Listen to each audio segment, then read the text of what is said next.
So the fifth main topic, we got two more here about top Star Wars controversies.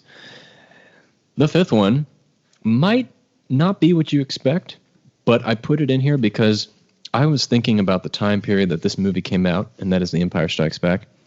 And it was when this line was given to Luke in Bespin Tower before he fell and lost his hand, and that was, "I am your father." This may not sound like it is a controversy, but if you think about the time period this movie came out at, a lot of people thought Vader was lying. And then after they find out that he wasn't lying, they felt, well, it was Ben was lying. Obi-Wan Kenobi was lying. And then a lot of people actually maybe didn't even like the fact that Vader was Luke's father to begin with. I'm sure at the time, if it was like today with social media and everything, they would say that it's bad storytelling. It wasn't planned out, just like we are today with the sequels. But one thing I think about, if I was alive during the time of Empire Strikes Back and I saw that for the first time in theaters, I would, of course, be shocked. But I honestly think I would have sat on it for a little while and been like, I don't believe him at all. And we didn't have the luxury of having that experience because we had Return of the Jedi. But if I put myself in that position, I would not have believed it at all. I would have thought it was a lie. And that's why I wanted to talk about it, because if that happened today, that would be such a fascinating reveal. And of course, it's regarded as one of the greatest twists and reveals of all time in movie history. And partially but always misquoted. Always misquoted. You noticed I didn't say Luke when I quoted you said it right. What's interesting, though, I found there's this video on YouTube, and it says it's like audience reaction to Empire Strikes Back, like a 1980 theater recorded audio. And I was like, oh, that's interesting. I wouldn't have thought they recorded that. So I went back and listened to it.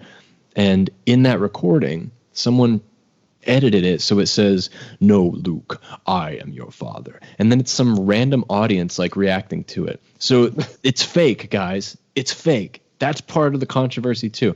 Don't believe any YouTube video you see online, because what is it, Dean? What's the original quote? "No, I am your father." Boom. So it can be applied to anybody. But basically, the only ones that you can watch are the ones about kids, which I plan on doing that with my kids, because I reacted because I did not know. If you get your kids to watch it at a young enough age, you can get them to watch 4, then make them watch 5. Get them to.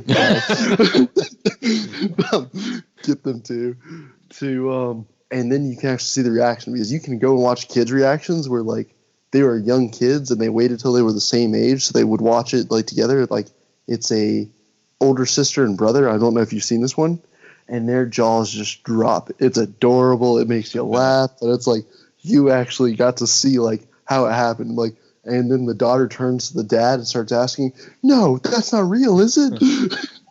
I love watching reactions to that scene. It's pretty great, and it always starts with like the reveal, and then whoever's viewing it is always like silent for a brief second, and then there's what? They're processing, and then boom! Oh, that's what he said. What? Then the one thing that, see, I get why people were upset about it back then, but at the same time, I know that now we know, but it's so pivotal to just the storyline, even like in Star Wars today, like the ending of The Rise of Skywalker, when it was Rey strike me down.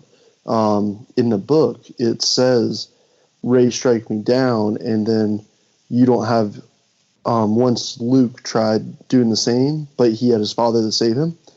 In The Return of the Jedi, because obviously Vader's going to be knowledgeable in the Sith ways, so he knows striking down and everything passes to him. So could we have said the same, that if Vader didn't block Luke from striking down Palpatine, would Luke have become the Emperor actually? That's so true. It was the same like this. It wasn't that, did Vader already save Luke by doing that block? And it's so pivotal today of that father-son relationship, where if that wasn't there, there wouldn't be all these other things that could have happened. Now, I do wish that they would have touched more on it and not. They would have gone more over it after he announced that. Like, give another 5 minutes on that topic of like, basically like, no, the Sith killed the Jedi formerly known as Anakin or something like that. Like joining the Sith did something where it was like, kind of. I can't think of the word that I'm looking for, but like almost in spirit that happened. Yeah. That just reminds me of that reveal in The Rise of Skywalker when they find out that, you're a Palpatine or whatever. And then later on when Rey arrives on Exegol and Palpatine's just like, my grandchild. I laughed so hard at that. It was just so funny. So that's the I am your father. That regarded as one of the best scenes, reveals, twists in movie history. And you know who we have to thank for that? Not George Lucas, not Irvin Kershner, not even Larry Kasdan, but actually this woman named Leah Brackett. And she was one of the original pens women for the script of The Empire Strikes Back. And she decided it'd be a really interesting move to make the villain of this series the father of its protagonist. And she died a long time ago, shortly after, I think, writing the script for Empire. So it would have been really nice to have her touch on something like Return of the Jedi thereafter. But you keep adding more and more to my little George Lucas thing.